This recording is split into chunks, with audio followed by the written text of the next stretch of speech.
All right, so I got Leah Freeman on the podcast this morning, and she is owner slash designer at Fuse Salon, and which is pretty trendy little place there in Frankfurt. You said, I was surprised that you said that you were in Mantino at one time.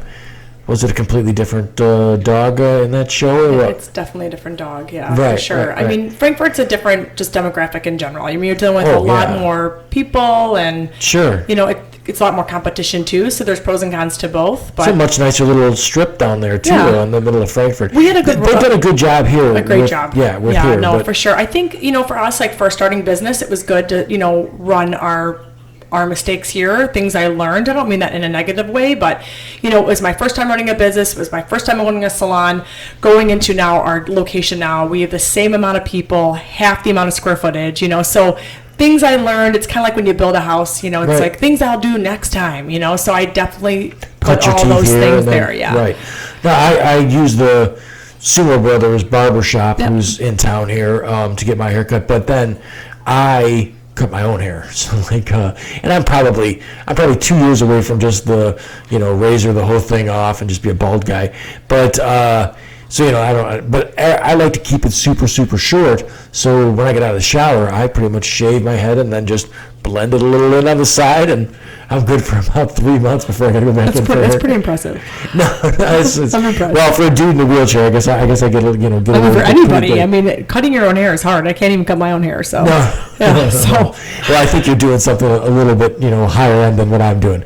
I get away on my sparkling personality, but anyway, so what you do, you have to explain it, because I think a lot of people don't quite understand exactly what you do. And I mean, the salon thing, they get that, right? Yeah. Like they can go in there and get that done. But the travel and everything else that you do is a much bigger, deal as far as those awards, and then so I knew about it because I dated somebody in my 20s that's what she did also. And she explained it to me, and I'm like, really? And I want to say it's a long time ago, but I want to say she was at shows at McCormick Center and stuff like that, big, huge places that they were filling with the hair stuff. And it's, if you were, I know a lot of people are on YouTube and stuff, it's crazy the amount of money that people are making with just makeup tutorials and stuff like that. I had Lizette on and we were talking about that.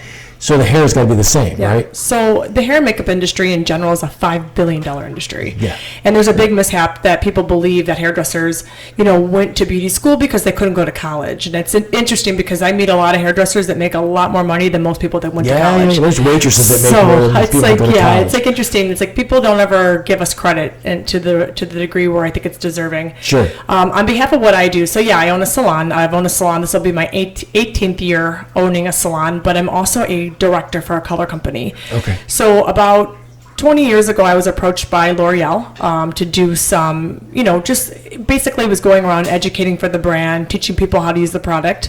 I did that for a good strong 13 years, and I started doing things in New York and doing huge photo shoots, doing really, really, really, I've sat on TV sets, I've done things for MTV, so doing some really, really cool stuff. And then I had gotten, within 13 years, I had gotten looked at by another brand called Lanza. It's a small independent hair care company. We're actually the second largest in the country, so it's not that small. And to become a director, to actually direct the whole entire brand. So now I have been sitting strong with them for about 5 years, going on 6.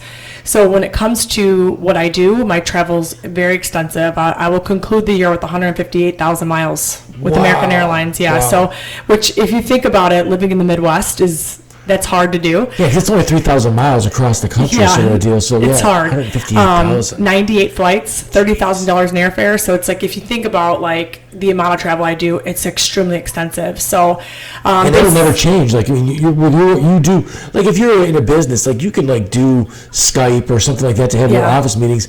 It's hands on. It's totally Right. So it's kind of how do you call that? When you're in an industry that they need you more than. You know what I mean? I don't know what that's called. It's a kind of a foolproof job. Sure. So, because concern always was with YouTube and stuff. Has YouTube affected our industry? It has. greatly, to be honest. And the biggest problem we're having is our license are threatened for a couple different reasons.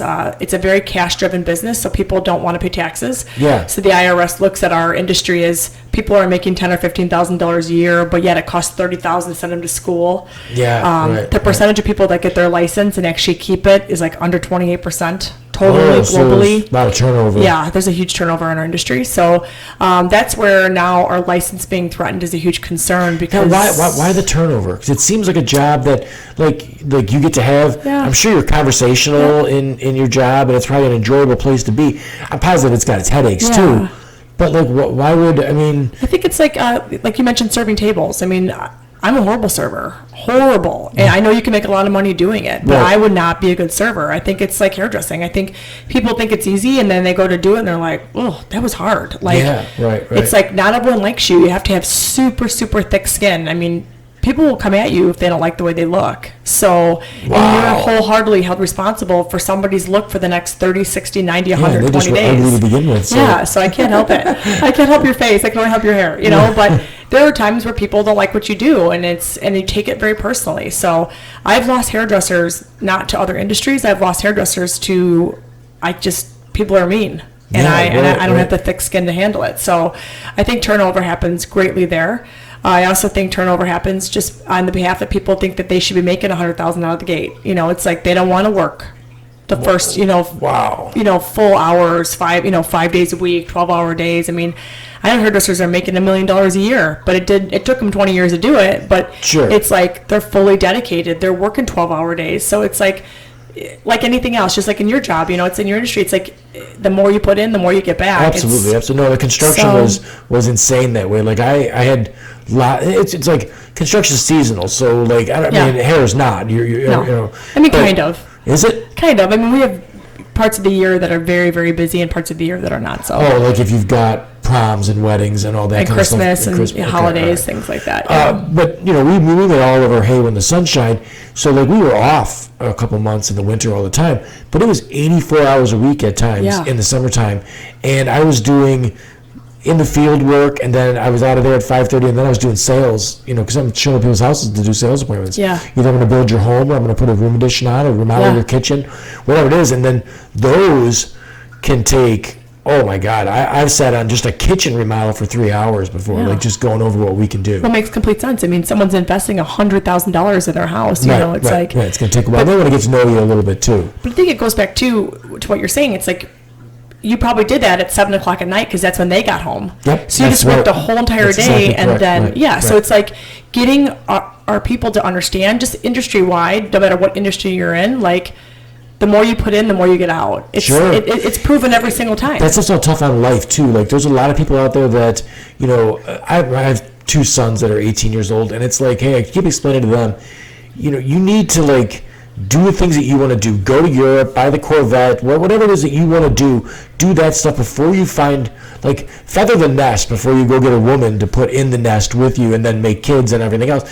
Like, do all those other things, because so many people do it backwards where they get that all done. Then they come in an industry like yours and you don't have 70 hours a week to devote to this because I got a family at home and I can't. Right. So that's got to be tough. Yep. The Frankfurt area itself, so you never thought, like, I should move... Excuse me, sorry. Bless you. Okay. You never thought like you should move further, maybe like to Chicago or something like that? Yeah. So, I'll just give it to you straight. Like the reality is rent is rent. The area you choose will choose the demographic of obviously what you can charge. So people are like, oh, I go to the city to get my hair done and I pay $500. I'm like, yeah, well, their rent is $18,000 a month. So, right. It goes off of like, no matter where you go, it's a bigger fish to fry in the long run. So for us, like we looked at the city, it was definitely an option at one point. Parking is always being an issue. I'm not a big city fan. Like there's things with me that for me, it's like I kind of like our parking lot, and I love that I can, have people drive up and not have to worry about if the meter's going to run out, if they're going to get a ticket. So that's a big thing for us. I think also too, I do kind of like the suburbs. I love the suburbs. I love that suburban living. We get a lot of stay-at-home moms and dads that can come throughout the day. We have a great strong working clientele in the evening. That's the one I would. You have a lot of men that come in. Oh yeah. Really? So I've got some funny stories about that kind of stuff. Like I started going to a barber, like Yep. old guy barber, Yep. when I was like 16 years old, and it was straight up just a flat top haircut, and it was explained to me, even with the girl I dated, that if I wanted a flat top haircut, that's the place to go. Yeah. Because this is what they do, you know what I mean? And there's like not a lot of margin for error No. in that situation. So if someone screws that up, and I had situations where I was working a ton, and I went into like a Supercuts or something like that. I needed a haircut bad. I was in a bad way.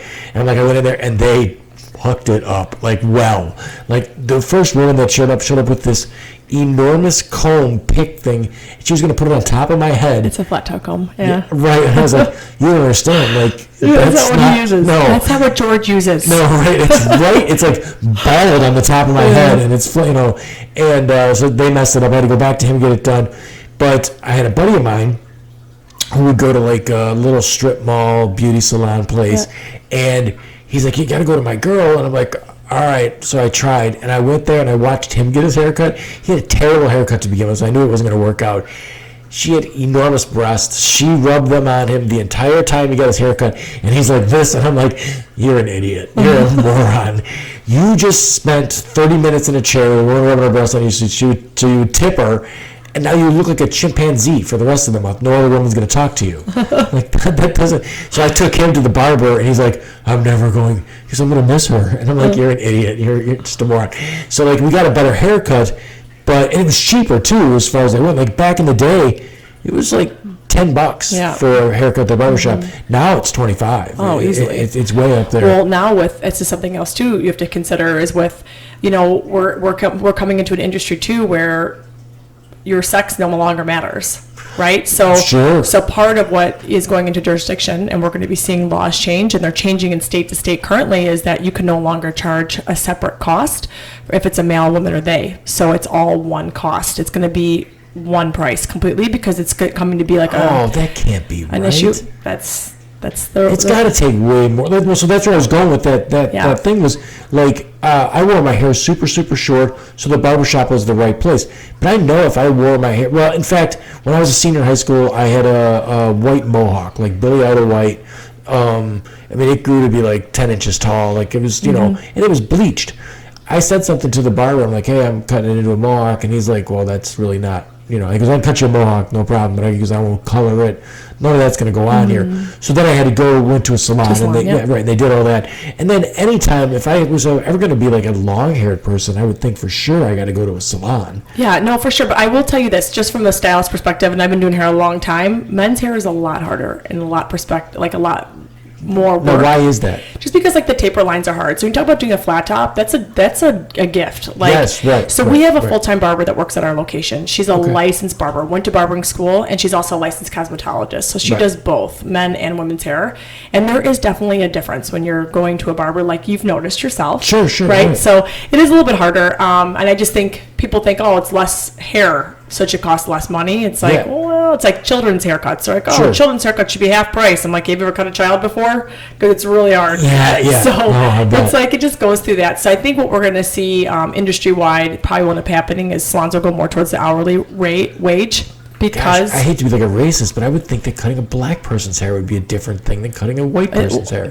Texture is what it is. Yeah. So I always it should cost different or something like that, or like be like, you know, discriminate, but it's got to be a different job. It's every head of hair is a different job. So like I always say, like hair doesn't have any race to it; it has texture to it. So more texture, tighter, curly hair is a little bit more challenging, and I've seen it in all races. You know, it's not just one demographic. So it goes back to like where your training is at. Like I can give you really super strong barbers that can strongly cut certain textures of hair, and other ones that can cut, you know, textures of hair, and also to stylists. So it just goes back to what your training is, who's running through your chair. You know, I mean, I don't want to compare it to heart surgery, but it's like I know heart surgeons that have done 500 heart surgeries and they've had success, you know, and then you have this one that's done 4. It's like, you know, it's like you always go to the one that tends to be a little bit more, you know, I don't know if the word is trained or you know, they've done it for long enough to know like the ins and outs of what works and what doesn't work, you know. So do you feel the team at your salon that like people are better at different things? Oh yeah, for sure. So yeah, it's like a dream team setup, right? Where this guy's good at this guy's good at that. And I gotta tell you too, I think part of it too is like with like my own team is recognizing the areas that they're really strong in and recognizing where they're not. Like I've worked in salons where salon owners make people do everything, and I always say it's like, if they suck at it, why would you make them do it? It just makes them miserable. Right. So it's like, if someone comes to me and says, I just don't feel good doing X, Y, and Z, do I have to do it? If you're doing everything else great, why would I make you do something you don't want to do? No, right. So it's like that happens too. So like Courtney, who's our barber at the shop, she actually lives in Mantino. She's phenom. She's a perfect example of somebody that even myself doing hair for almost 23 years, I'll refer a man to her that I know, or tape or fade, even on a woman if I can't perform with the service they're looking for, and just say, hey, listen, I'm not good at this, but you know who's good at it? She is. Right. So yeah, no, that's good. And I mean, I learned that similar sort of thing through construction. The first contractor that I worked for, he did everything in house. We had it was a big company. We had 19 guys, but we were doing things that we should never be doing. We were hanging drywall and stuff. You could get a crew in there that just does drywall. They could do it faster, cheaper, better. A day and a half versus 5 days. Right. Yeah. And I mean, we were doing all the wrong stuff. So now, like when I general contract, it's an electrician comes in, does electrical. You know, I'm not messing around with plumbing because it's gonna be a mess. So no, that sounds like the best way. Yeah.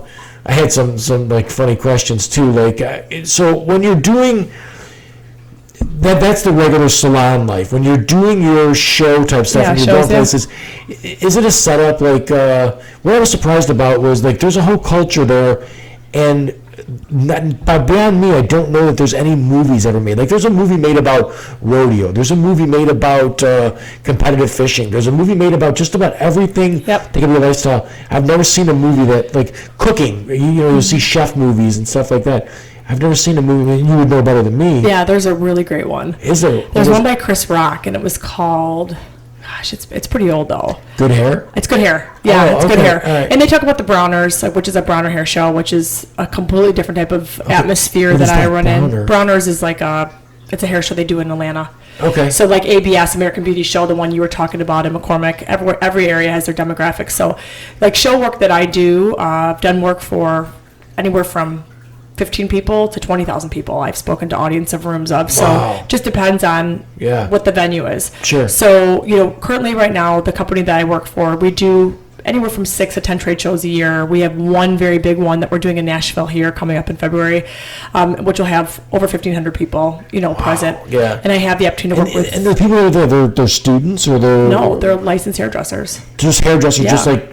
So is there a... Like with real estate, there's continuing education. Yes. So it's the same. So state to state requires a certain amount of hours. Some states don't require anything. Illinois requires, I believe it's 14 hours every 2 years. So that's funny. That's 2 hours more than a real estate broker. Oh, really? Yeah. Interesting. But we have... our demographic's pretty dumb. It's not very bright. It's not. It's a lot of people that get into that business that, and I like it. It's in my wheelhouse because it's you know, I came from construction and then went there. So like housing and stuff, like I can pretty much go through it, you know. And if someone says, hey, that Cape Cod or that Mansford roof, I know what it is. Where like a lot of them don't. I don't understand. A lot of people get into real estate because, as a real estate agent, a lot of people post things like they're killing it. Everybody's killing it. Yeah. And people are like, well, I know that moron, and if she's killing it or he's killing it, then I could kill it in that. Yeah. And then they go get the job, and then they find out that it's not that way. There's only like a handful of agents in every office that makes a living, and the rest of them are like, you know, a couple closings a year. They're, you know, not making any money. But so I think it attracts a really dumb, like, bunch of people that, like, you know, like, I'm going to make easy money. Easy money, yeah. Right. I think every industry, I hate to say it, but I hear it all the time. It's like, I didn't realize this was going to be that hard. I'm like, well, what'd you expect? I mean, I don't care what trait you're doing. You could be flipping burgers or everything takes work. I mean, it's would you say that you do it for the money, though? Me? Yeah. I mean, part of it, most definitely, you have to. I mean, There's gotta be there, I want to say that there's love for, you know, but do I do a lot of it for free? Yeah. Like, yeah, but I mean, you someone at your level probably, I would venture to guess, enjoys what they're doing. Like, it's a lifestyle of choice for you. Oh, for sure. Right, I mean, I'm really fortunate that I chose a job that I loved versus, you know, a career that I hated. I mean, God bless my dad, I love him to death, but, you know, we've had this conversation 100 times where he's like, oh, I gotta go to work tomorrow, blah, blah, blah. You know, it's like the 9 to 5, you know, and you hear a lot about that from what I've experienced, and I see a lot within someone's parents or whatever, and they get suckered into a situation where they feel like they can't get out. And next year you're making a paycheck, and like you said, you didn't feather the, what'd you say, nest? The nest. You didn't feather the nest. It's like, this is the opportunity when you're at a younger age. I mean, there's two things. If I could tell anybody, I wish I would have started earlier. A, I wish I would have started my retirement earlier. Okay. Because I'd be in a way different position I am now. Sure. And B, I think my biggest growth, I would say for myself, is like just recognizing that, you know, I really like my job, and I thought everybody else did too, you know. And I wish 90% of people hate their job. And I wish I could have stepped in and told people, like, if you don't like it, shit, change it. This is your time. Like, you live in a home with mom and dad. They're still paying your car insurance. Like, let me tell you, the rarity of that is not that rare anymore. So it's like you have a bit of a buffer, or I shouldn't say not everybody, but there are some people that have a bit of a buffer where they can change. I mean, I knew a girl that went to full-on med school, got her residency, and decided she did not want to be a doctor. Sure. And I think, and everyone's like, oh, can you believe it? I'm like, God bless her. I mean, good for her to change her life at 29 years old and decide that this sucks. I don't want to be I know a bunch of people that, like plumbers, electricians, carpenters, and then once they got into that lifestyle, first off, in construction, there's really good money. Like, you can really make a good paycheck, so that's covered. But like once that's over with, you still need to have something like, do you enjoy doing this? And these guys, they got college degrees in business and in hospitality and stuff like that. And they're like, no, this is exactly what I love to be, like working outside all day and all sorts of stuff. So it's great. And my sons, it's like they're 18, they're off to college next year. I'm like, hey, I'm not worried about you making money. You're going to make money. You're hardworking guys and everything else. Like, all the work that we've done at this place, all the thing that's blue-sided outside, that my sons built that when they were 15. Wow. All the carpentry work. So they've been doing carpentry since they were 12. I'm not worried about them making money. I'm like, hey, I'm worried about you being happy. Like, find something that you really enjoy doing, that you want to go there and do, and that's great. But back to with the shows. Yes. When you do a show, like, is there, like, do haircuts have names? They do. And is that like the pinnacle of like getting a haircut named after you? Like, it's not after anybody, to be honest, but like, it's like haircuts and color. Like, I'm a colorist by trade. I don't cut hair on stage. Okay. I work with two guys, Matt Swinney and Ammon Carver. Those are my cutters and my finishers that I work with. I shouldn't say they're mine. I work together with them. We're all three of us are directors. But I will tell you, what's funny is, I don't think we're so hung up on names, but the hairdresser is. Like, they want a name for every technique. Like, what do you call that? I'm like, I'm like making stuff up. I'm like literally pulling things out of my rear end on stage. I'm like, we call this the swiper. I don't know. It's like you're just making things up, and they'll come to you 10 years later. Do you remember that one time I asked that question? You were teaching the swiper, and you're like, the what? Like, so. The names, I think, more or less are for our industry. Of course, there's some that have stock, Firefly, the Jennifer Aniston. There are definitely the Afro, the George Clooney. There's definitely ones there. I just want to know who came up with, I want to see your manager, or I need to talk to your manager haircut. Oh, yeah.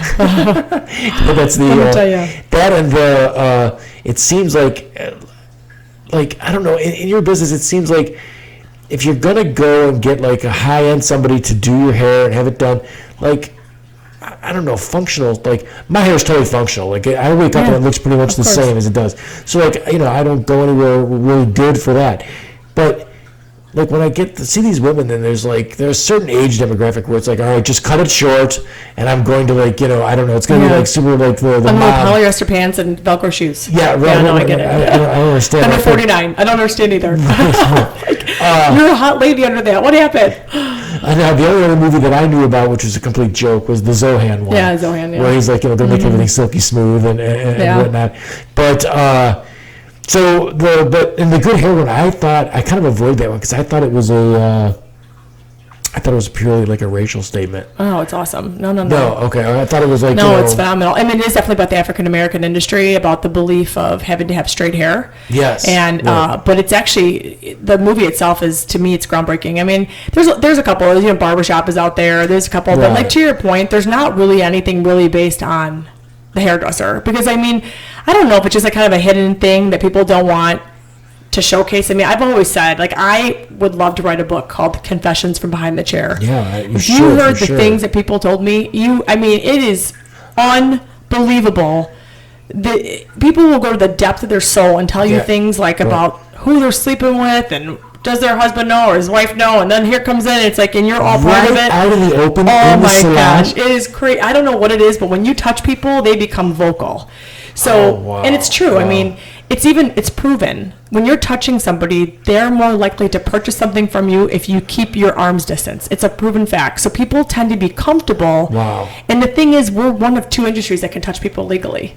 So, right. yeah, I mean, there's other industries that pay a lot more, but it's a different podcast. Yes, right. But yeah, so it's like, going back to about like the TV shows and the movies, there's been several TV shows that have actually done in our salon. Sure, TV shows. But I got to be honest, it pisses me off though, because it's like you watch these people and it's like all this drama and you have a salon owner that's like browbeating their own staff. It's like there's so many things that are not true about that. Does that happen? Fake reality TV. Fake reality. It's and that's why I've always thought, like, if I could do anything, it'd be like Confessions from Behind the Chair, or something like book written where a director's not going to tell me, oh, repeat that line again. I'm like, oh, I thought it was reality TV. Oh, but it's really not.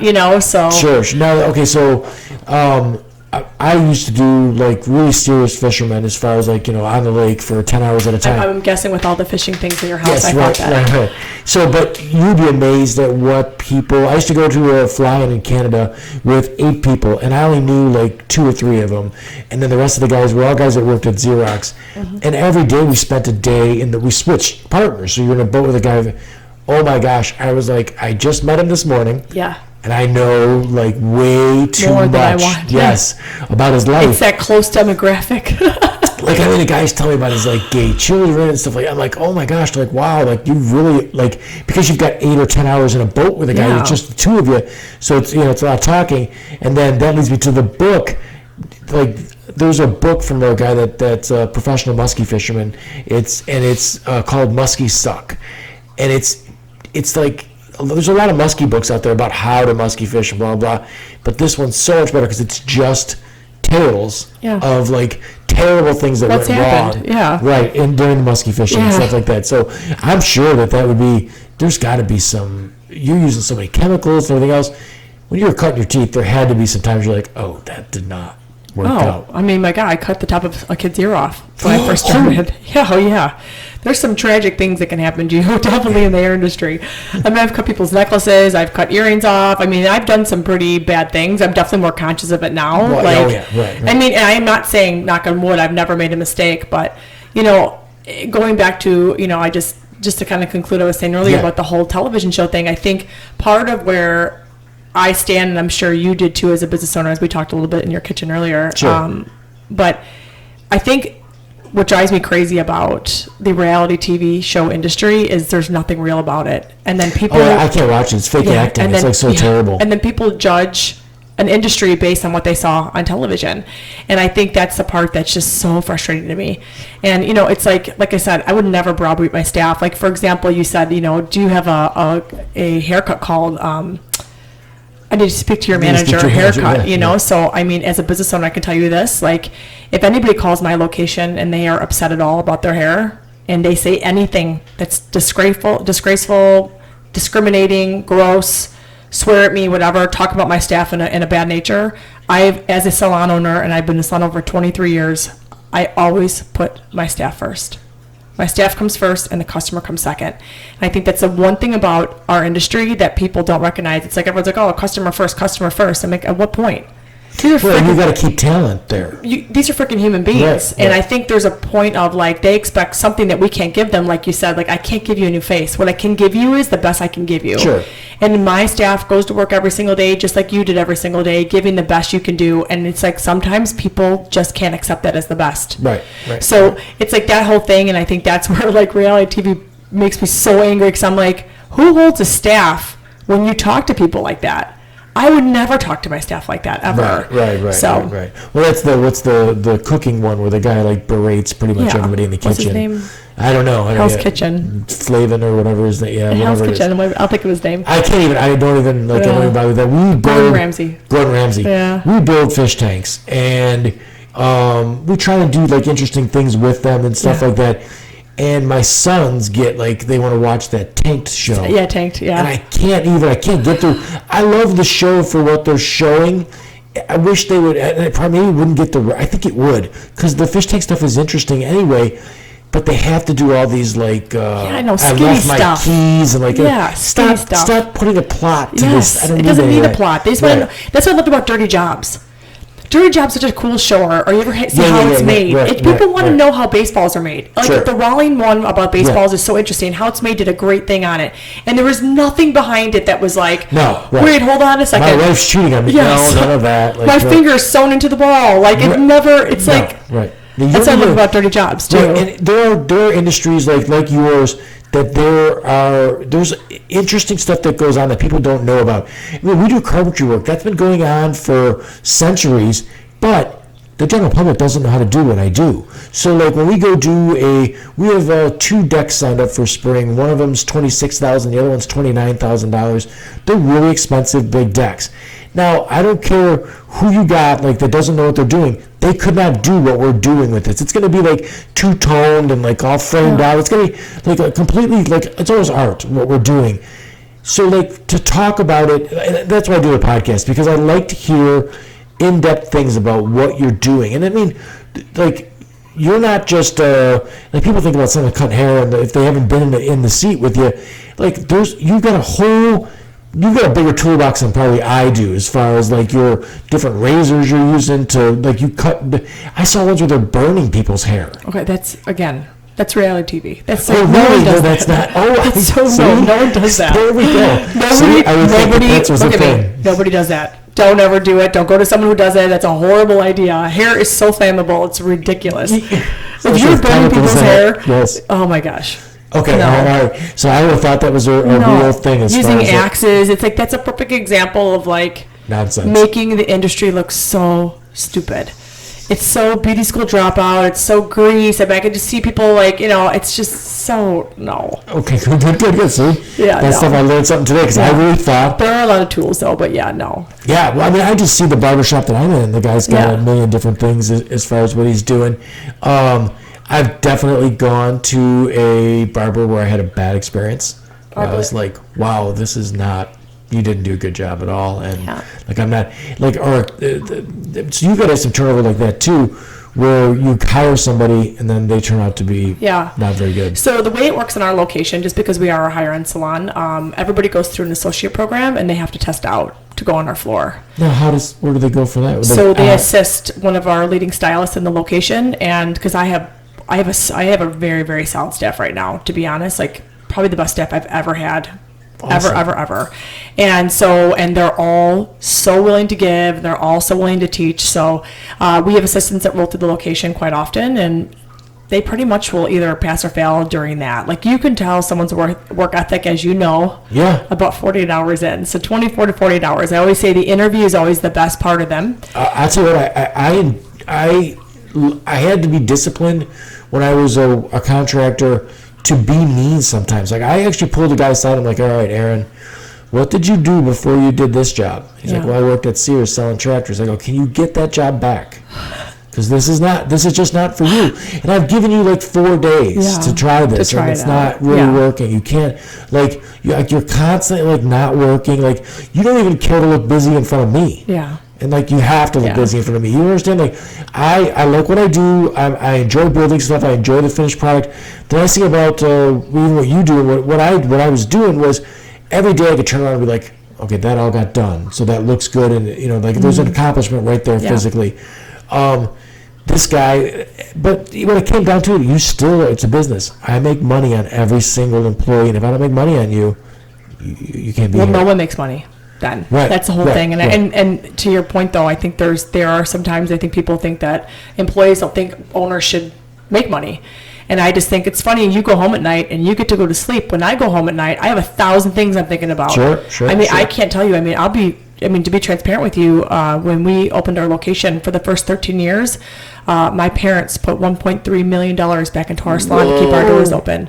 So when people don't think I invest in people, I watched my dad invest a portion of his retirement back into our salon. Right. And, and it was super hard. It was hard on my family. It was hard on my marriage. It was hard on my parents, and then we ended up moving north and, taking on a lot less when it came to square footage and going into an area that had a lot more people and really making sure that we branded appropriately. And this time we chose a great location. We chose the right people.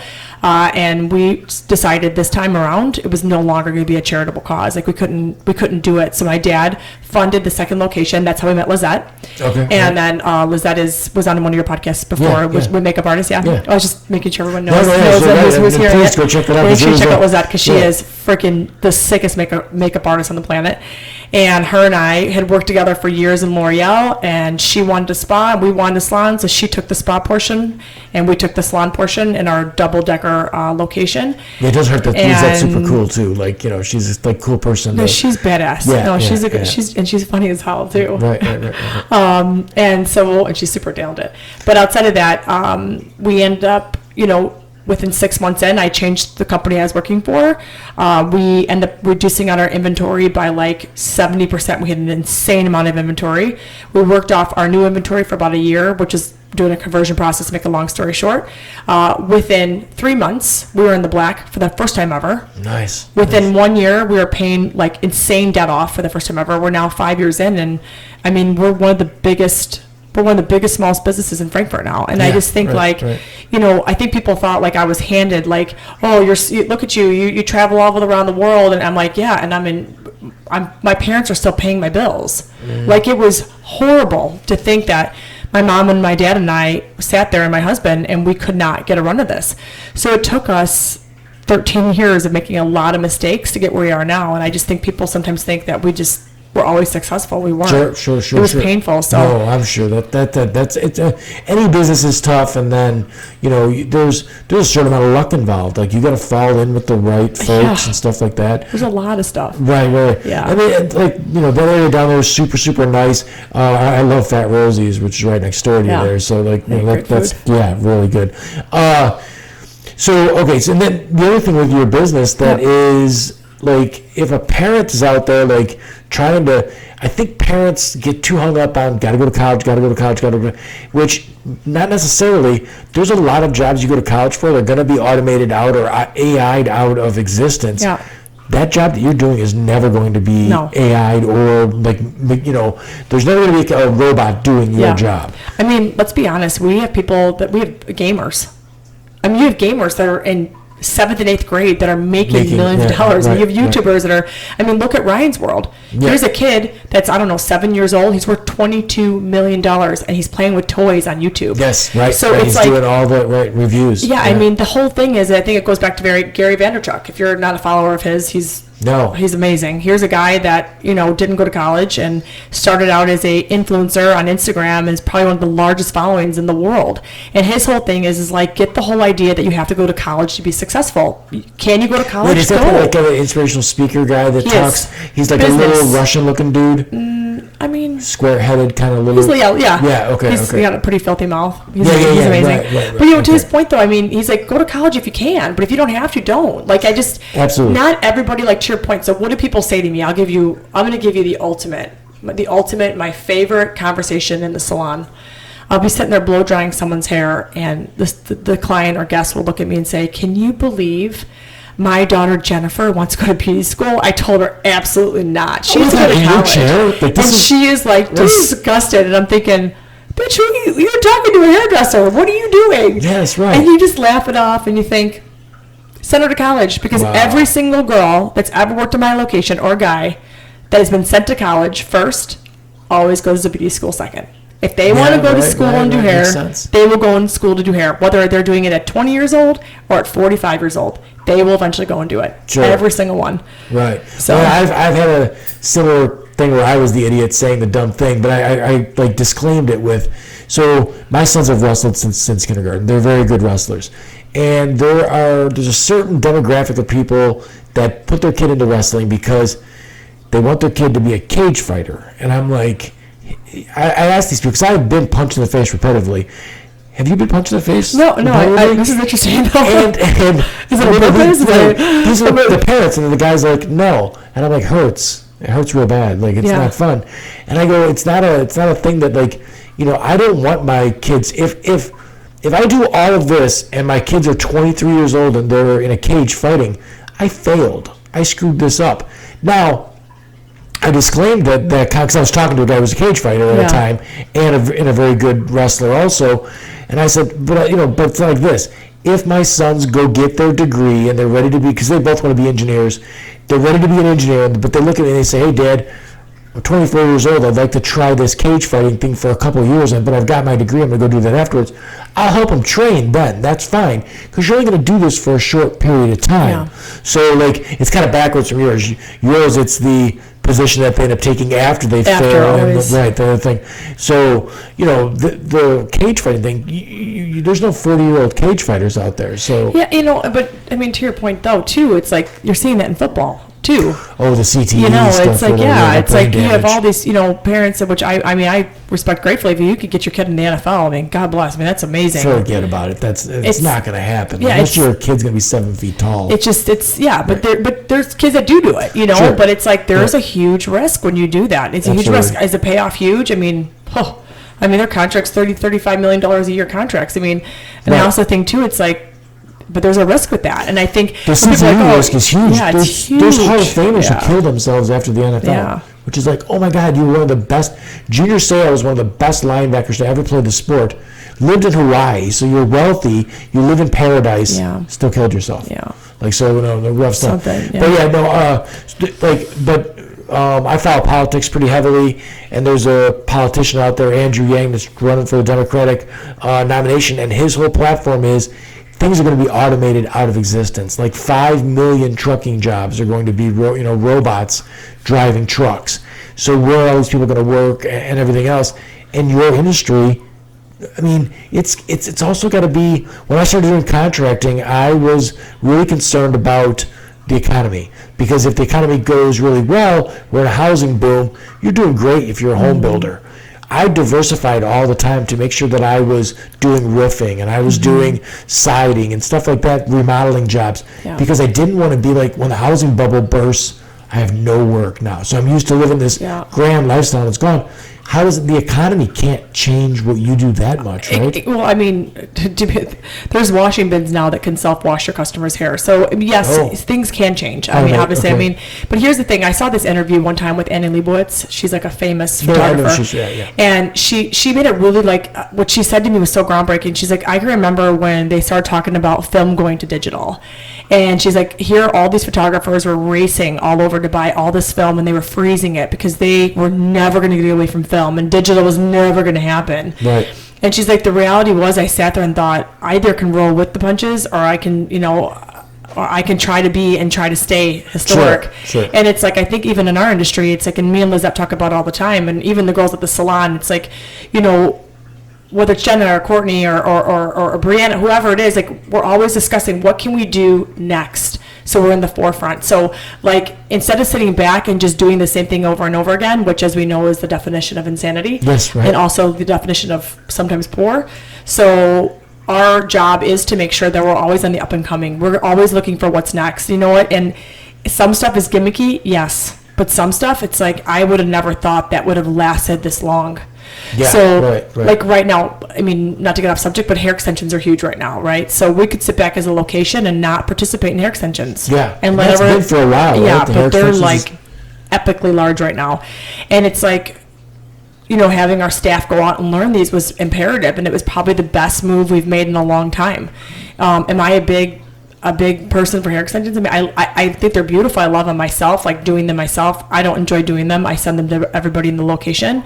But, like, there are pros and cons to them, So it's like really moving past what my belief systems are and pushing it towards, this is the growth of our industry. This is the next turn. Yeah, absolutely. You can't be Paul Bunyan. So you can't be like, I'm just going to stick with the old way. People are always like, oh, let's do it this way. And I get it. There are some things that do work out well in the antique industry. But outside of that, it's like, Yeah. No. So now the thing that washes someone's hair, you still need. So does that really remove a job completely? Completely. Oh yes, we just send them there. 100%. Yes. Oh wow. All you do is the person sits down. When they sit down in the chair, the lid lowers. Everything is self. They get a massage. They get sprayed.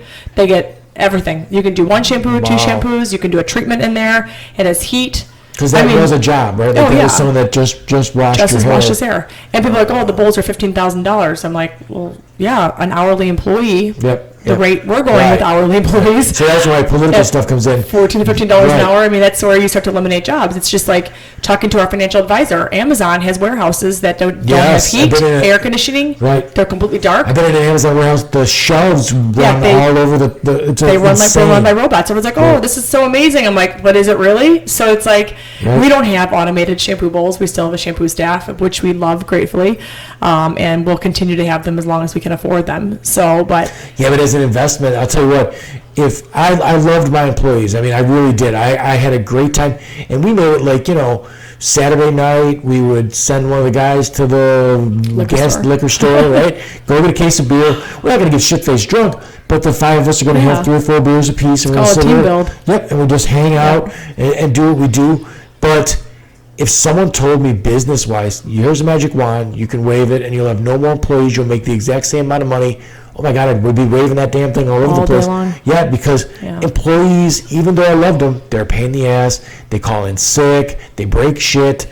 All other stuff. So, like, I bet you that $15,000 bowl pays for itself. It will in the long run. It does. Right. I mean, it goes back to you being a business owner. I mean, I think that's where employees, I as much as I respect my staff, I love them. They're the best staff we've ever had. But there are days where I'm like, oh my gosh, if you had any clue where I could be at right now. I mean, I could literally be doing my job and not have any of this, any headache, but I do because we love you.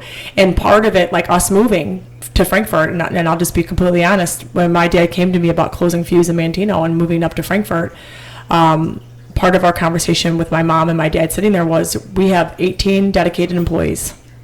You're just going to leave them? Oh, yeah. And it was like, wow. I mean, it definitely puts something in you, because they're like, these are the people that have been showing up every day for 40 hours, a week or whatever, or, whatever those numbers look like. And it's like, if we close, where do they go? And now it's like, it starts to become. You didn't take most of them with you. We took all of them. Oh, all of them. Okay, 100%. Okay. But I'm just saying, at first, we talked about closing and not even reopening. It was like, this salon is sucking us dry. It's ruining everything in our lives. I'm sick and tired of it. It's, it was a vicious circle. We were running in a hamster wheel, and I was dying of thirst. It's just like, just throw me a bone. Just throw me a bone. It's all I wanted, And when you get some jagged employee who's a total jerk about a situation, you're like, are you even kidding me? You have no clue what we've invested in this. Yeah, we're going through to make this thing work. You have no clue the investment. You have no skin in this game. Like, you don't know what this costs. I had a conversation with guys that were working for me that were looking for a raise or something. I'm like, listen, man, I go, I know you see me making money, but I go, you don't understand that the 10-hour day, I showed up a half hour earlier than you did today, and then after you left and went home, I was on sales appointments until 8 o'clock at night. Yeah. My dinner came out of an oven, and then I went and hit the weights after dinner. I was like till 10 o'clock at night, and then I still got contracts to write. I got estimates to write. Yeah. Like, I got a ton of work I'm doing just to make sure you got work. And I had a couple employees that really got it. I mean, you must have them too, that were like, I really appreciate the fact that you create all this work out of thin air. Now, did I ever create a job? No, I didn't create a job. I created this. I was good enough at sales to get the job to do. The job was created by the demand for the work to be done. Yeah. So, like, that's my political stuff comes into that situation where it's like, there are no job creators. The fact that you're good at what you do draws people to come into you to spend their money on what they need done. It's always good for me to talk to people who are passionate about what they do. Now, that's the salon end of it. When you are working with all your travel, yep. Now, what exactly goes on there? What is there a competition? Yeah. Are you judged? So there's a couple. Am I judged? Yes, every day. So basically, our industry, we supply education, which is needed by our industry. So I create trend. I showcase hair color. I showcase technique. I show ways to do things better, quicker, faster. I don't know, better is a better word, but different. I should say different. Yeah. With that, there are competitions that do arise. I've been a part of a couple different competitions. My biggest one I've ever done is called Behind the Chair. So it's btc.com I've heard of that. Yeah, Behind the Chair on Instagram. It's great. It's huge, probably one of the largest for our industry when it comes down to publicity. So every year we do a show for them, but they also have people that enter into a photography contest. They have over 350,000 entries, 35 categories in the professional category, and I've won. So this is like a whole other job. This is something completely else. So outside of me going there to teach, so I'll teach on their stage. Outside of that, me and my friend Matt and I tend to do a lot of like photo work together, and we'll shoot and we'll submit work to see if it sticks. Okay. And so I've submitted for 3 years to Behind the Chair. I was lucky enough to be nominated all 3 years. To even make the nominations is a big deal, and I've won back-to-back 2 years in a row. Now, do you know how many people submit and then how many people are actually? Yeah, it's over 300,000 people. 300,000 people submit, and then how many are nominated? So nomination, each category is anywhere from like 20 to 25 people. Holy cow! Yeah, and the thing about it is, so I've won back-to-back Creative Colorist of the Year, and so I have a good friend that works at Behind the Chair, and I had to ask her because she's like on the end. I'm like, tell me, do you guys actually look at all the pictures? She's like, yeah. Wow. Every single one. She's like, all we do all day long is photos. Right? Like, photo. Well, she's never told me any of that. She's probably the kindest person in the whole entire world. But it's interesting too, and I think that's also something that they also really have prevailed also with me is recognizing that, taste factor is taste factor. Like, I might not like what you do, but I have to appreciate what you did. It's like if you're putting your work out there, you're better than most people, because most people are afraid to put their work out there. So when I hear people talking shit, I'm like, where's your work? I'd love to see it. Right. Because I don't see it up here. Sure. And I mean, everything was that, like, there's got to be things that, like, everybody who did something innovative, there was like 15 people next to him that did something innovative that everyone looked at and went, what the hell is that? That was a bad idea. Yes, that was like polka dots on the hair. Yeah. Oh, bad. Look at Vidal Sassoon. Yeah. I mean, he cut Coco Chanel's hair really short on an aircraft. And when she walked off that airplane as a female of that era, that was like, what are you doing? Oh, really? Yeah. Okay. And here he's probably one of the most recognized. Sure. Which, interesting enough, he was an orphan. He never had a family.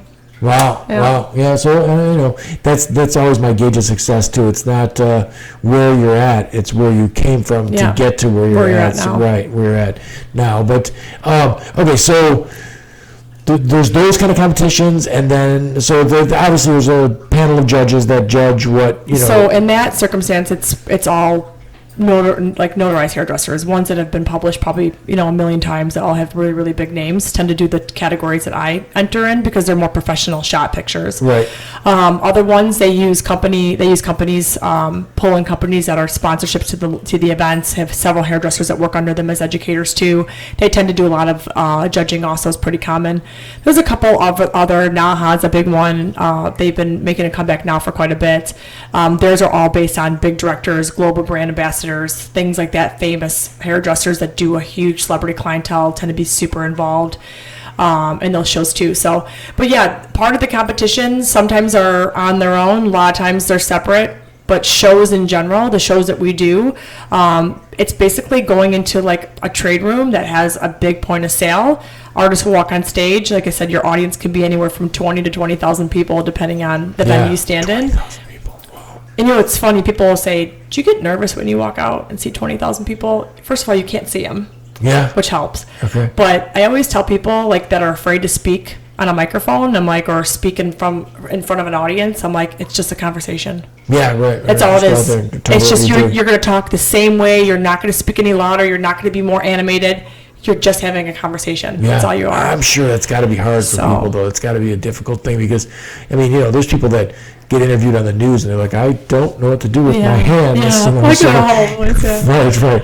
I always describe it as like, people say, do you have butterflies? I'm like, I have butterflies in my stomach, except for now, I just think they're more information. Okay. So I feel them fluttering, but they're all flying the same direction. Where before it was like they were everywhere, Right. So it took me a long time to get there.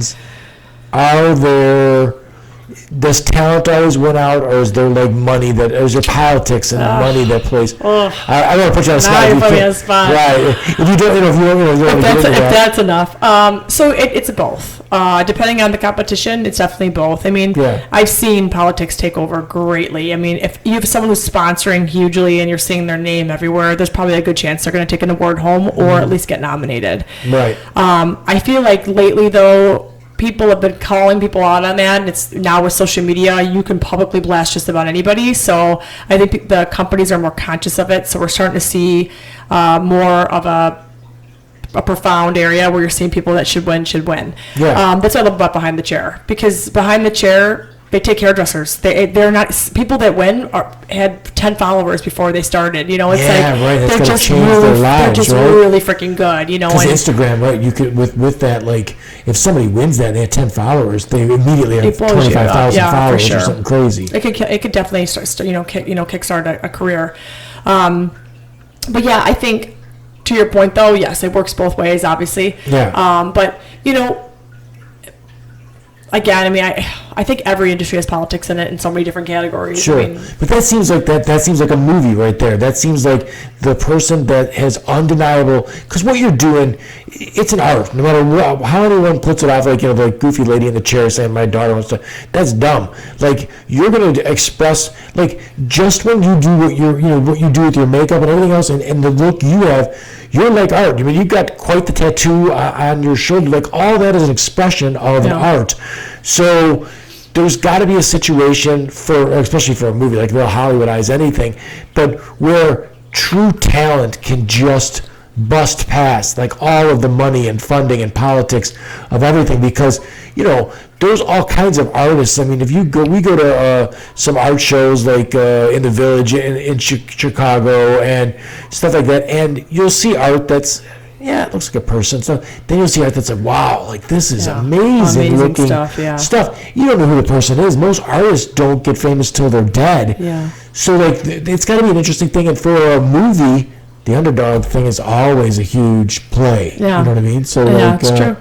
That just... Maybe we should go into film. Yeah, right. Probably not. Why? Not me. Listen, this could be a different wheelhouse for you. Talk about reigniting your flame, doing something new. Here you go. Yeah, right. I know the hairdressers. You have all the equipment. It's perfect. But yeah, so it seems like a good story. And then, like, I think that I'm looking for a tattoo artist to get on the podcast, because I think some of that is underrated as far as what they do. Is on a live body. It's a different thing than a canvas and everything else. And you've got the same situation. Yeah. I mean, there are people that bring a kid into you and say, hey, do oil in his hair. Yeah. Sort of thing. Now, guys' haircuts, what's going on there? Like, I'm such a guy. Like, I just want, almost no hair. I'll be fine. Like, totally fine if I get out of the shower every day and just run a razor over my head. Yeah. But I see guys that, like, there were guys I went to high school that were, like, really pretty. I'm like, man, you're beautiful. You're a pretty guy. Which, hey, that's fine. Some girls were the pretty guy, and some girls weren't. But I I operated just on the basis of how do I get girls. Like, that's it. Yeah. But, so, like, are there a lot of guys getting color done and stuff like that? So, I'm just going to give you the trend focus in general. So, trend focus right now is we're in between a really weird era for the hairdressing industry. There's not really a focus towards anything. Men have long hair and short hair. We're seeing men bleach their tips again. Remember that whole thing, that big era during Snow and Informer? Yeah, I remember that. You remember that? He's like, you might have done it. No. I think you told me to blonde mohawk once, actually. I had that. Okay. It was straight up white, so it was really, really blonde. Right. I think we worked about Billy Idol. So we're starting to see a demographic of that. Now, when it comes to like men's hair coloring, like taking the gray out, it's like, it's a 50-50 shot. I got to be honest. Like, at my location, we're not doing as much as we used to. But that doesn't mean that all locations are experiencing that. I think trend is based on area. I think in areas like if you're more city focused, you might get more people to color their hair based on the fact that they're in a circumstance where they're competing for their job based on age. Right. And that's where like the whole Botox thing comes into play. People looking 35 years younger, 30 years younger. I mean, the now 50s, now the 70s. It's like we're seeing people that are like literally, I'll say, I'm sorry, how old are you? Oh, I'm 69. I'm like, oh, wow. Holy you look amazing, you know? Right. So, and then I look at people that are 49 and I'm like, wait, what? That is, you make a good point there. I didn't really think about that point. jobs. I mean, they've done studies that better looking people get the job. Oh, it's the truth. Right. People want pretty people. And then sex sells. And the thing that youth. If I can say this to you, and it pisses me off more than anything, is people are like, oh, I wish models were X, Y, and Z. I wish we saw more of this with models. I'm like, but if you put a model out there that doesn't look the demographic that people are used to, they will be less likely to purchase. Yeah. Or, oh, I don't like the way they look. Or I didn't like the style. It's like, it's not the style. You don't like the model. Right. And I always say it. I'm like, it's a hard conversation to have. Like, I am not the smallest person by any means. I'm no model material. And I will tell you myself, someone's like, oh, you can model, which no one ever said that to me. I'm just saying, I'm like, well, I can't though. I don't have the body for it. I don't have the face for it. It's like, it's a raw reality. And people think it's mean. I'm like, it's not mean. It's what the world's dished us. We want to sit there and say everyone's equal, and we want people to look at all ages and sizes. I'm like, do you really though? Because it's proven every single time in sales what sex sells. Every single time. Absolutely. Oh, every single time. For sure. No. I mean, I definitely, even with the podcast, like I see when I have an attractive woman on, I see a jump in, like people are like, oh, I'll check that out, sort of a thing. But the gray thing, guys can get away with. I don't know about that. I just saw some pictures on some women that were really getting away with gray. I disagree. Oh yeah, no. I am not a fan. But it's a trend, isn't it? I thought I saw something that was silver is a trend. Yes, silver hair, gray hair is a trend, but that's when you're 25, 28, 30 years old. But when I see older women that go gray, for me, it's probably, and maybe it's just because I sell hair color for a living. Yeah. I find it to be, I don't know. It's not my thing. It's not my wheelhouse. You'd still have to color it, like you said. So silver, maybe that's what I'm mistaking. Silver's different, and and that's a very trend-focused hair color. Like I have a woman that I do that's 100% gray, and I make her hair badass silver. She's a lawyer. She's badass. But it's like to your point though about men versus women. Men can be gray, just like men can have a belly. There are some, and it's like men don't have to wear makeup. I mean, there's so many things I can go with. To me, that's a statement that's made about why women are better human beings than men, because men are shallow. Oh my God, I know some dudes that are like just the biggest drama queens in the world, and they are as shallow. If she isn't exactly what he wants on his arm, he's out of there. Yeah. And I'm like, I think you're missing the point, dude. Like you're looking past the entire person. Yeah. Where women, so I broke my neck. It'll be 17 years this spring. Women have been very good to me as far as even on the dating scene. Like I don't even go to places like beer tents and bars. Now there's going to be a drunk woman that's going to sit on my lap and all this other stuff. Right. Where I guarantee you. It's so funny you'd say that. Right, but I guarantee you that if you were a woman in a wheelchair, you're not going to worry about a bunch of dudes sitting on your lap and hitting on you. No, it would never happen. No. So luckily, it's a weird thing to say, 90% of the people that are paralyzed and stuff like that are dudes, because we do dumb shit. We have the dumb jobs. We're up on a telephone pole and we're skiing and doing all the dumb shit. But I always felt terrible for these girls. The one girl was a lawyer and she broke her neck on a skiing trip. And I'm like, oh, that's going to be so difficult for you socially. Like, it's going to be a really tough. Mm-hmm. So, I mean, guys can get a little, oh my God. Like I said, my one buddy looked like a chimpanzee. All he had to do was push his nose down and his ears out. And he was a monkey. And he was walking around the world like that, where a woman could never get away with just, I mean, there's so much wrong about that conversation. Yes. I mean, first of all, in our salon, we don't motorboat, just so everyone's clear. It's completely wrong, and it's also illegal. That's the thing about, I know I keep going back to this whole portion of our industry. It's like, that's the belief. But, it's like, it's like Hooters. It's people. Oh, and I would strongly urge someone that goes to a cheaper place to go into some place like yours, because I have found just with the product that you guys have in your places and stuff like that, you can make a huge difference in the way your hair looks by using the right product in your hair. And smell, right? Well, that's my favorite part of the George Clooney movie with the one where they're singing, and he's like the fragrance is part of the thing. He's Dapper Dan Man. Yeah. And I use a pomade in my hair, and I love the way it smells. Yeah. Sort of thing. But I remember not knowing what that kind of stuff was until I came across Crew Comb was the first stuff that I came across. And I was like, oh my God, it makes my hair look so much better to put this product in it than hairspray or something like that. So women have to be key to that, but guys need to figure that out too. And I mean, I would think should be an emerging market for guys stuff, because guys don't do things like facials. Guys don't do, and when they do, I'm sure there's good results because they've never done it. Or if a woman comes in for a facial constantly, she's only moving the bar a little bit. Where I've never had a facial in my life. I'm sure if I came in, my face would look a whole lot better than it looks, just because I don't do anything with it at all. And there's so much more demand on women to look a certain way. I mean, the pressure is on. Right, you're doing your eyebrows, you're doing right. Everything's being done. Now that you're saying this, I mean, this brings me to, as a director for a color company, I'm one of the very few women in my industry that does what I do. And people are like, oh, it's a woman-driven industry, but it's a man-run industry completely. And I mean that, like, I'm not this feminist standing up here being like, no, I'm going to burn my bra. Right. But like, the whole thing is the majority of directors in my industry globally are men. It's very, very few and far in between that you'll find a woman. Now, Lizette made some comment about there being sort of a bias towards homosexual men. Well, everyone thinks that. Everyone thinks, oh, well, if you're doing hair, you must be gay. And it's like, well, that's not true. I mean, in all industries, like, again, going back to all industries, I don't care what you're doing, whether you're gay or straight, it's everywhere. Like, I just think our industry has been picked for that, which regardless, but like, I work with two guys.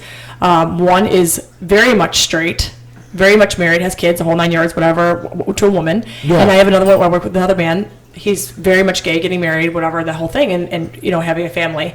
And it's funny because those two guys will walk on stage. It doesn't make a difference what they're into. It doesn't make a difference. They will walk on stage, and I will see women literally stand up, and I could hear them. They're like, oh my gosh, they're so hot. Da da da da da. I can't wait. It's gotta be an awesome place. I can't wait to hear. You know it.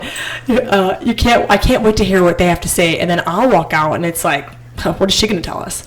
You could actually see it, and it's funny because I have to work 10 times harder to earn the respect of a room beside the two guys I stand next to. Are they fabulous? Yeah, they're freaking amazing. But it's bullshit. I'm like, why do I have to work so much harder for her in the front row to stop giving me that look? Oh, I think that's the same thing with the presidency stuff. I think there are women out there that I have talked to women that I'm appalled by the fact that I'm not even a woke like anything. Like, but they're like, I don't think a woman should have that job. And I've had them go all the way to the menstruation argument. I'm like, have you lost your mind? Yeah. And they're like, yeah, but, every so often during the month I'm crabby and I'm aggravated. And what she'd have the codes to the new. I'm like, oh my God. Like, this is where we're at. It's 2020. Yeah. And you're saying things like this. So, like, in your business, it's got to be exactly the same. Oh, completely. But, women, I've known women to go to male hairdressers, and they could suck. Yeah. But they like a guy cutting their hair. It's a thing. It's like, I think it's just, there's certain things or certain jobs that people do. Like, I know women that will only go to male gynecologists. I know women that will only go to women gynecologists. It's just, I think everybody has their preference. Gynecologist, holy cow. It's a whole other subject. Yes, right. When it comes to the industry in general, though, I just think people choose what they feel the most comfortable with. It's like massage therapist. We have a kick-ass massage therapist. Her name's Courtney. She is amazing. And I can't tell you how many times I've had to convince men that she is strong enough to handle them. Right. Because she's this dainty. She's an what is it called? Iron Man? Iron Man? She is badass. Yeah. I'm talking about a body. But there's a perfect example of like trying to teach the opposite sex, like, she is just as capable to do your massages this guy would be. But like, in their mind, it's just everyone's got, like, they've already pegged what they believe, and then it's there are guys who don't want a woman to give them a massage. Yeah. Wow. Because I think they're strong enough. I do not want a guy to give me a massage. You never know. Never. No. You never know. No. I'm pretty sure I know. I don't want to find out but I think something else. It's all going either way. I'm fine with either a male or a woman giving me a massage. I think both experiences, they've both been phenomenal. Nothing's ever been dudes weird. Are so creepy. Holy cow. Like, no. That's so funny. For me, no, not at all. But, and then like, I would go to the barber shop to get my hair cut, and they had a woman that worked there. I'd get my hair cut, and her just the exact. I never thought, Like if the chair was open, I went and sat down. Yeah. As long as she was a barber and could cut. Yeah. Like, no, if I sat down with a guy or a woman and they did a bad job, I'll never sit down there again. Like that's it. So yeah, no, that's weird. Now, what the massage that goes on there? What like, what do they do? What goes on there? Yeah, it's not that type of massage. Right. Well, I had a client, real estate wise, who worked at like a Massage Envy. Yeah. And he had a bunch of different, like he would do ones where they were just sitting in a chair, and he would do like your neck. Ours too. And then do a full body one too? She's full body, Swedish. She does hot rock. I mean, she does anything muscle therapy. Wow. And I think what's fabulous about her is she's so body oriented. Like she knows so much about the body, the muscles, like as a personal trainer. So she knows like how to repair injury too. Sure. So yeah. So that's where she's like the epic badass for sure. Yeah, right. Yeah. Boy, it sounds like you got a lot of bases. What else is offered there? So you got Lizette, who's like the makeup thing. And if you can, like anyone that's listening, check out that podcast. The one on YouTube is best because I threw a whole mess of pictures up, and there's like the makeup it's truly unbelievable what she does with just makeup.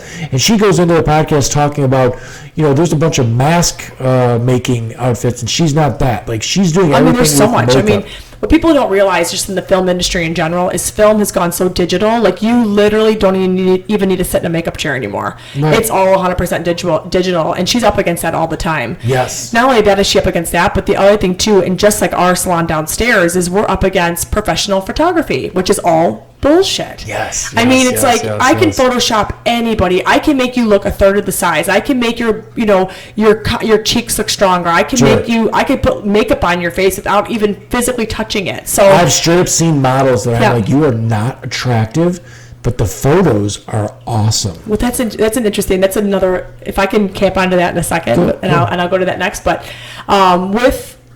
in general, like working in the salon, like the thing that we're always up against is Pinterest and all this advertisement and press, and companies put all this stuff and all this digital stuff. I mean, you could digitally enhance anybody's color, make them look completely different, give them the haircut, do all this stuff.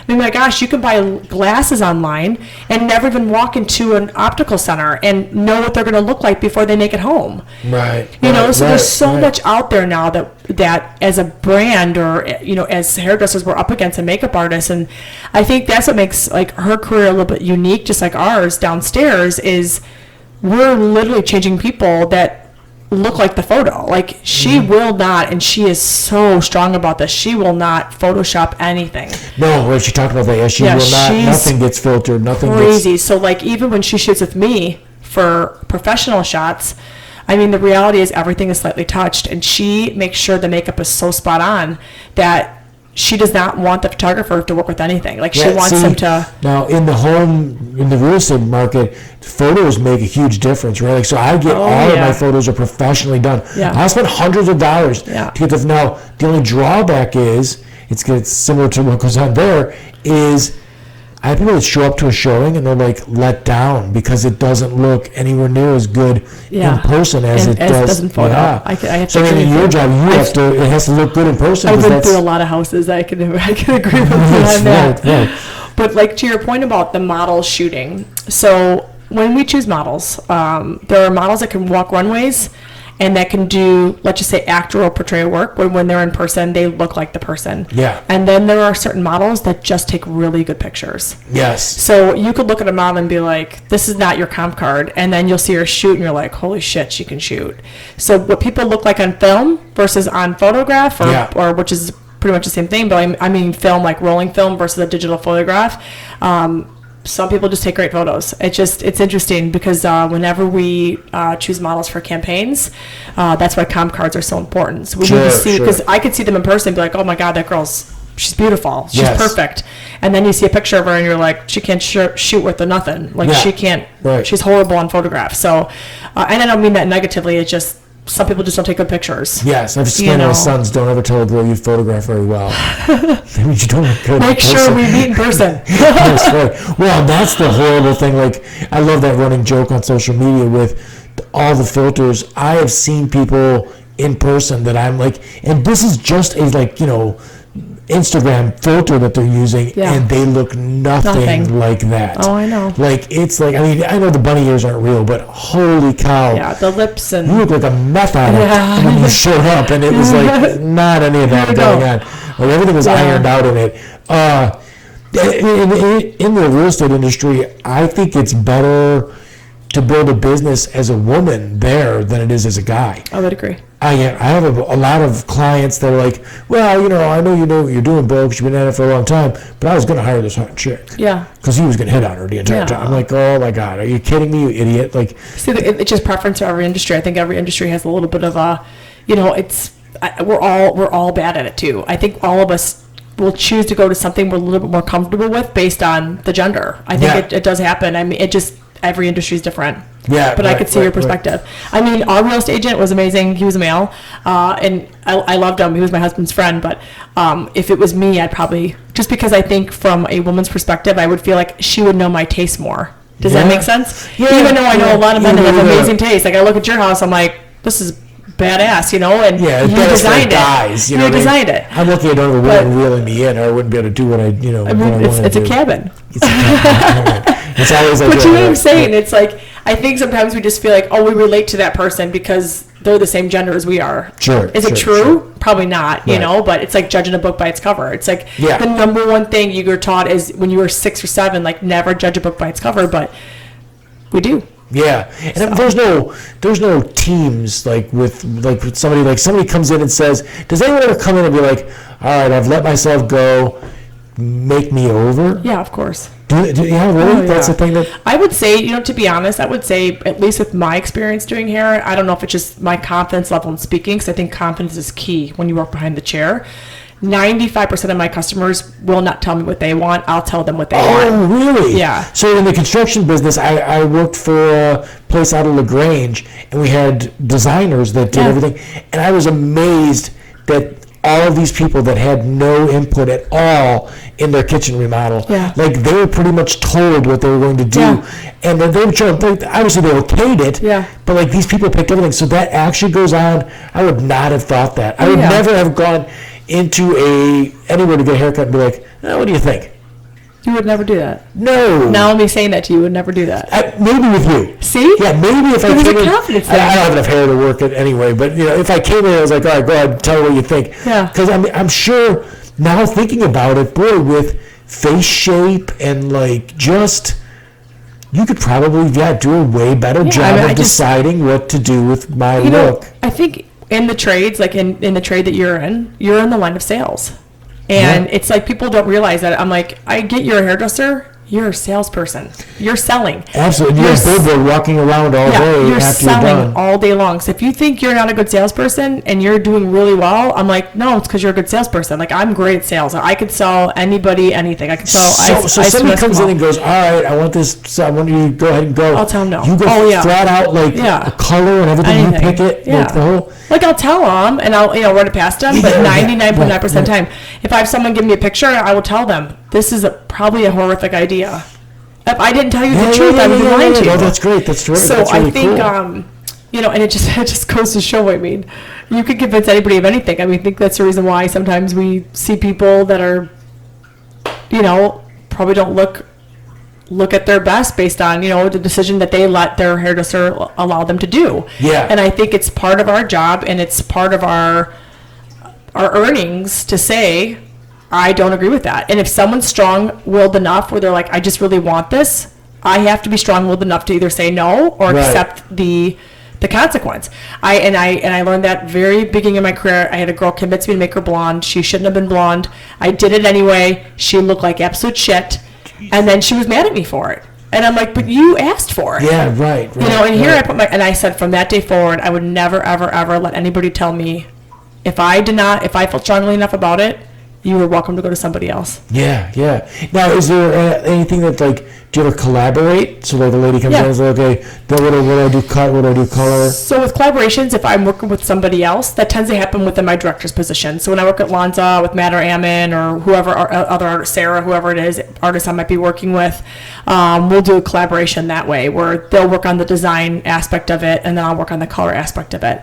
That's a very interesting thing to work with, because I think what's cool about working in collaborations is that we'll both come up with ideas that the other one never thought about. Right. So it is kind of cool to do collaborations. In the same respect, it can be kind of challenging too. I've been a colorist where I've taken me, an hour and 30 minutes to apply a color application, and then the cutter took the girl on stage to cut her live and cut all the color off.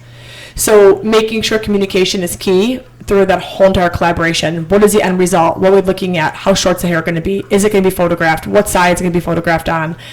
So it's all those things that we have to have discussions with before we actually go right in and do it. So. Right. I love to people watch. So oh God, so do I. Yes, it's so much fun, and I mean, you have a hand in actually making it more fun, as far as that goes. But for me, I'm kind of mean, so like the fun is like when I see a lady that's like, 50 years old, she's got the Rod Stewart, haircut and everything. I'm like, wow, or the lady who's had that same like 80s haircut forever. So do you get people that come in and want terrible things done to themselves? And it's like, and it goes back to, it's like, you compromise your whole, there's one thing you own, and it's your name.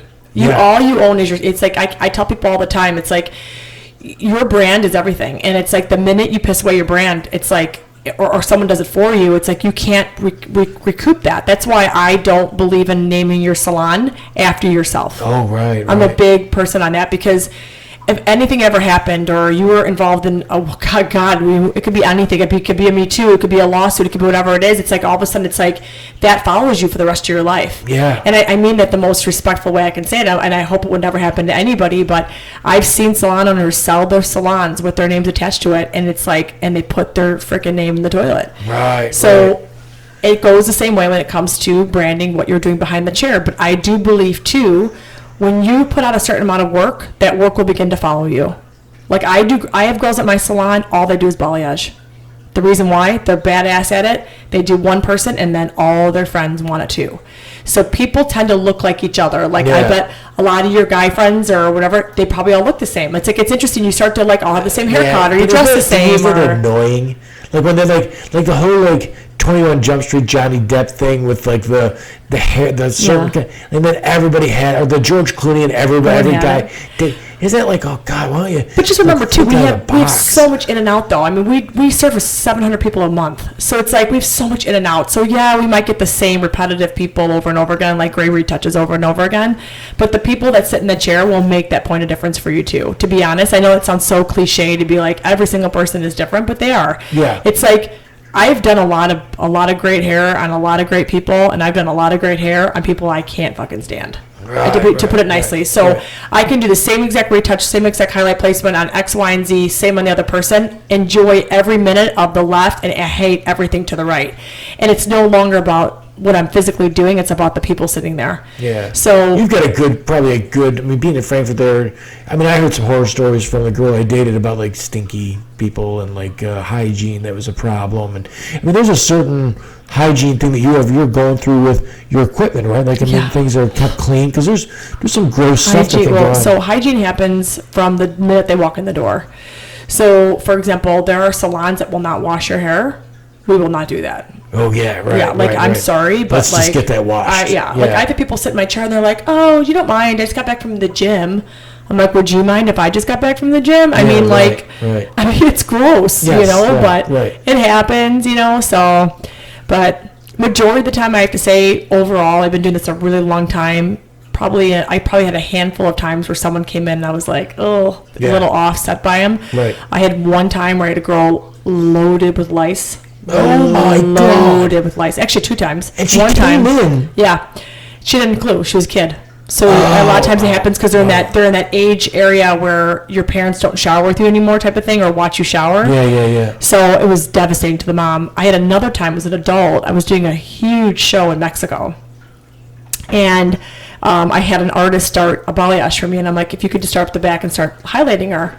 So he started doing it, and he started to get like right in the center area here, and he started seeing the bugs bouncing around. Ooh. And he came up to me. He's like, you just nuked the whole salon then? She's got lice. Well, the thing about it is when you're in foreign countries, it's way different. Yeah. So like I've done I've done hair in a lot of, I mean, I've been as far as South Africa. I mean, I've done hair all over the world. So the way they treat lice is such a different, it's like how people in Florida call palmetto bugs, but really we call them cockroaches. It's like they've accepted them as palmetto bugs. So like lice is an accepted thing? It's very accepted in other countries.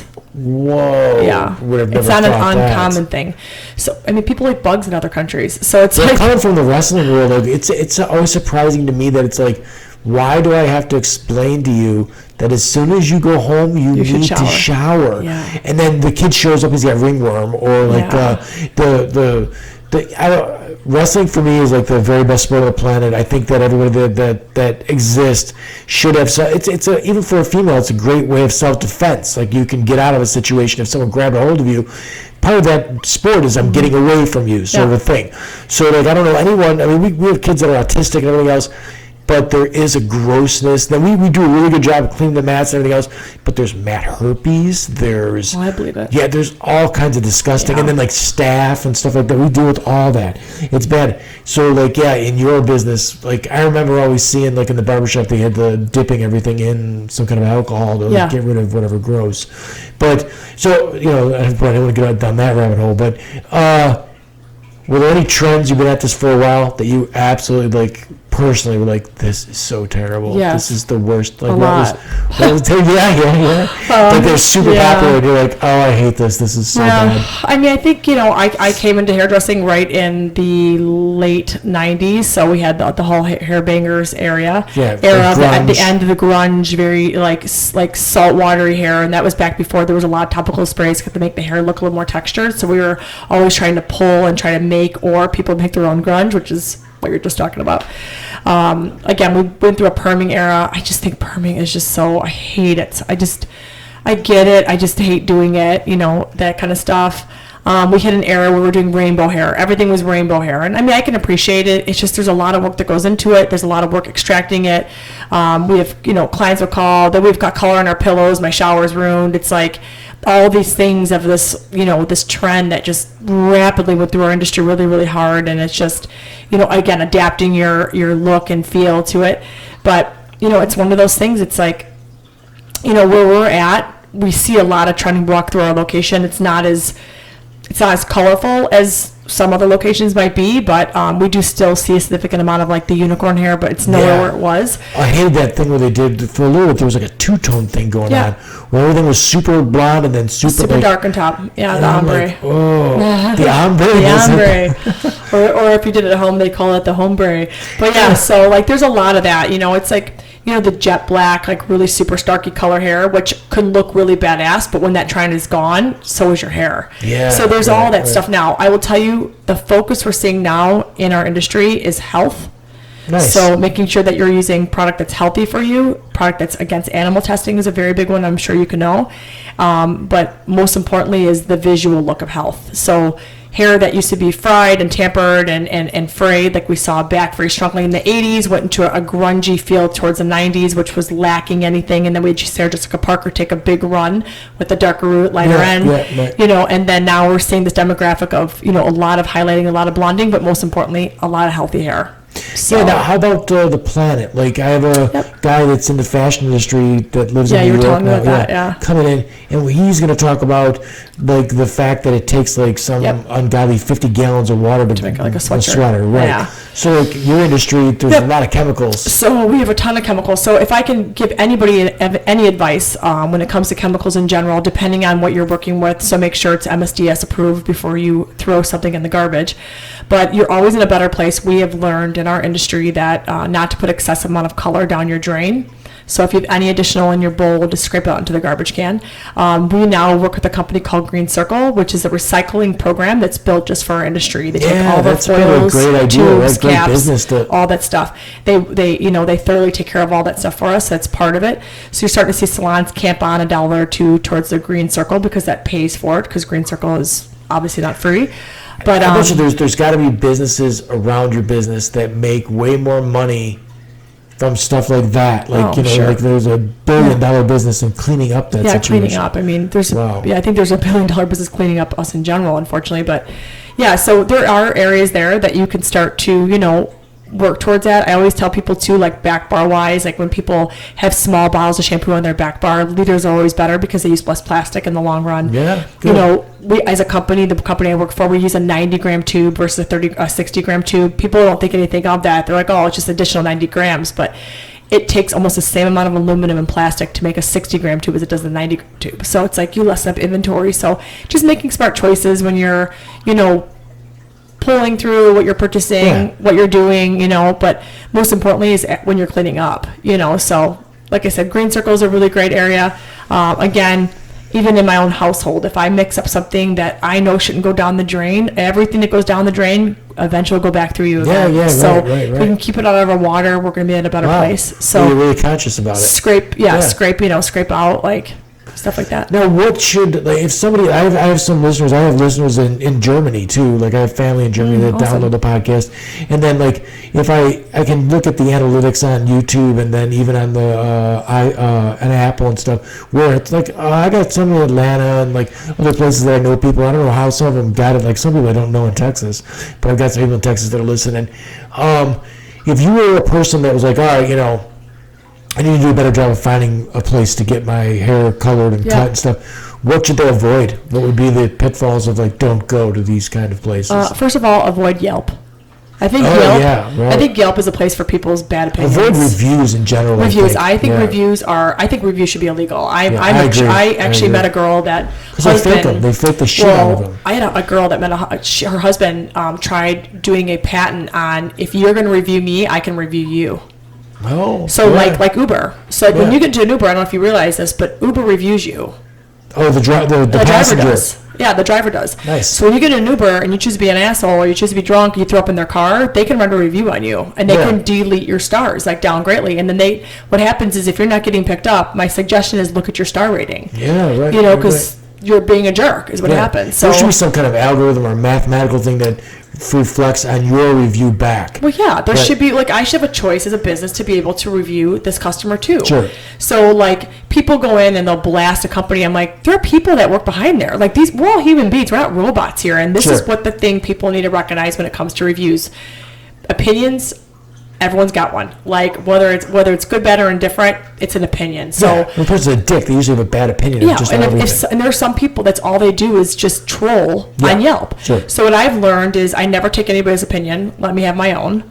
If I were to call a salon, for example, like I would interview the front desk, like find out like what type of education do they get? Do you guys receive extra education? Sure. When you can walk into a location, you can usually tell if people are educated. I can look at a salon from the window to tell you that these people have taken additional education classes or they have stopped the day they went out of B school. Like you can tell. You don't do anything like if someone came in and said, "Oh, I'm moving to Texas," you know, you have to have a network of. I do. I have a network of people, but I also work globally. Majority of hairdressers don't have that network. Most companies have it's called a zip code finder where you could put your zip code in and it will tell you exactly what salons are in that area that carry that product, which helps also. Yeah. Okay. But you know, for me, I think my number one thing is you know, let your heart lead your way. Like look at the salons, the one that you feel the most comfortable with. You know, go ahead and do that. Interview your stylist, have a consultation. Most consultations are complimentary.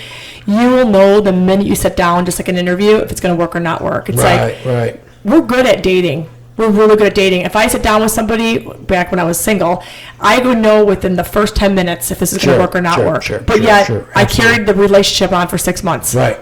Some people. I hit the pavement right away. Get the fuck out of here. Sometimes you're like, well, it wasn't that bad. You know, it's like it could be a downpour in your life. But you know, the thing is, I feel the same way about hairdressing or anything else. If I go to a doctor, if I'm looking for a referral, if I don't feel comfortable, I'm not going to go into the knife. It is what it is. Sure. So my suggestion is make a consultation. They're usually complimentary. Do a great interview like you would if it was a job. See if the person feels comfortable for you and vice versa. If you feel like you're getting the right answers, book it. Do you get what you pay for? Always. Yeah, that's how I feel about most things too. Like first class or coach.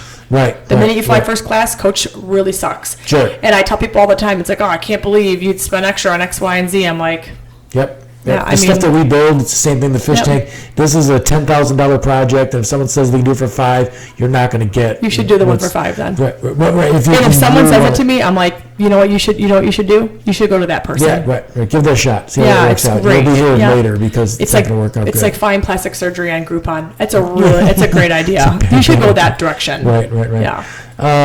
What else? So what's coming up? Is there something coming up big that you're headed to? So I actually I'm done with my travel season. I finished off my travel with my very final, I did some on-screen video shooting and a little bit of podcasting up in Tampa, Florida for Salon Centric, which is who sells our product. Coming in January, my husband and I are off with my daughter. We're going to hit Disney. Yeah, like I said, I hope we get your husband on the podcast. Little vacation. Sure. Yeah, my husband's badass. Yeah. Which it's interesting about like what you pay for, get what you pay for. Yes. And then I hit the ground running. So I go right into our big event, which is in February, which Lizette will be our lead makeup artist for that event. I'll definitely have to send you some screenshots and grabs from that. Yeah. And then we go right into show season. So I'll be doing my normal every weekend globetrotting American airline flight to some state or country. I think it's uber cool that's what you do because it's like a thing. I see all kinds of businesses that I'm like, why are they sending people all over the country and all over the planet to do this? But there's no other way but to send you everywhere to go. And I mean, once you become a veteran at the travel, it's probably not like it's probably feel like you do you do the like clear thing or whatever? Oh hell yeah! I have every form of security pass that you can purchase. That's right, just bust right through there. I'm like, how much? I don't even care. I will tell you this: I met a guy that does all the lighting for Disney. Okay. Any picture that Disney's part of, he's taken the photo of. Awesome, badass guy.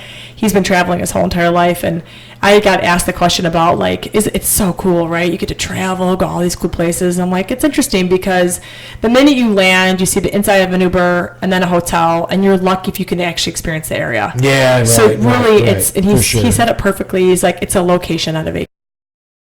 That's people where that you meet have got to be. That's where, right. And plus, too, when you go out to different countries, that's where it gets interesting. You know, it's like to see how other countries live and.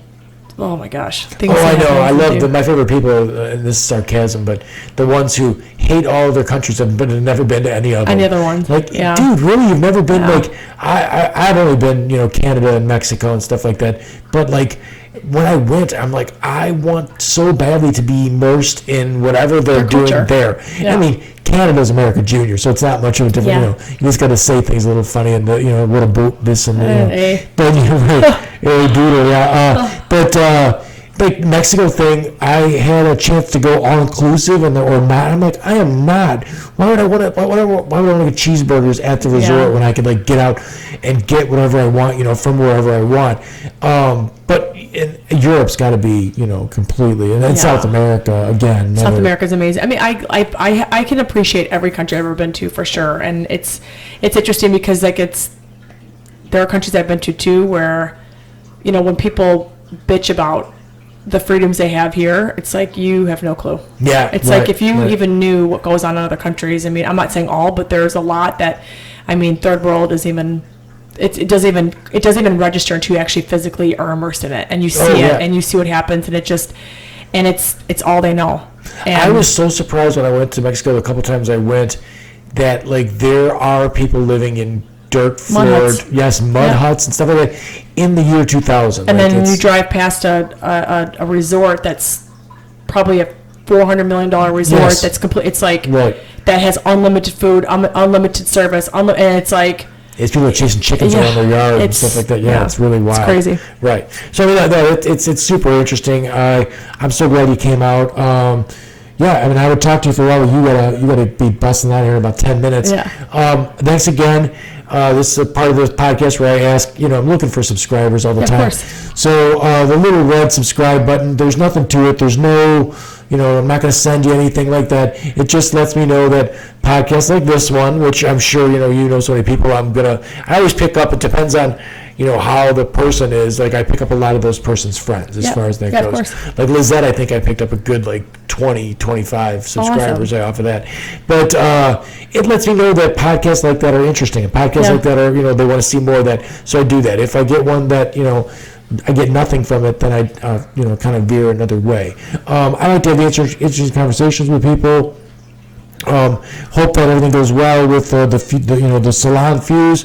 If you're in the area you're looking for that, how busy are you? Like how far? What kind of lead time does someone need to get into your salon? It all depends. I mean, with me, it's a little bit different. I mean, I'm only working now, 6 to 8 days a Personal, month. Yeah, I'm right. behind the chair. But most of my girls are pretty booked. But I mean, anywhere from 2 to 3 weeks out. Right. So, but I would love to have, if anybody ever wants to try out our salon, I would definitely create some offerings for anybody. So please make sure that if you're interested in coming to our location, I can set you up with maybe a special discount or something just for you guys to try us out if you're ever in the area. But it's Fuse Salon Spa in Frankfurt. So make sure you give us a reach. Right next to Fat Rosie's there on Kansas Street, and it's a nice location, nice spot to hang out. I mean, get yourself something to eat and go in there. But cool. Thanks so much. Thank you. Appreciate it. Thanks.